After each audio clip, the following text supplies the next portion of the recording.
2 இயக்குநர்கள் பேசினாங்க. 2 பேருமே சில விஷயங்கள் தெரியல. ஏன்னா பத்திரிகைக்காரங்கிறதுனால நான் ஒரு விஷயத்த சொல்றேன். இதே பக்கத்துல இருக்க கமலா தியேட்டர்ல 100 ரூபாய்க்கு டிக்கெட் போடுறாங்க.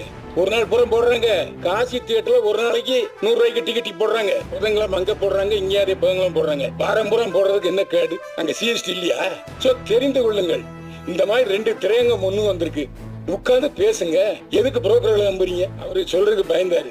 நான் சொல்றது பயப்பட மாட்டேன். சன் பிக்சர்ஸ், ரெட் ஜெயண்ட் 2 தான் பெரிய படங்களை பூரா வாங்குது. தயாரிப்பாளர்கள், இயக்குநர்கள் போய் உட்காருங்க, 2 பேரையும் கூப்பிடுங்க. என்ன பிரச்சனை சொல்லுங்க. உங்க படத்தெல்லாம் நீங்க 100 ரூபாய்க்கு டிக்கெட் போடுறோம், பேசுங்க. இதையே செய்ய மாட்டீங்க. அதான் என்னுடைய கோரிக்கை.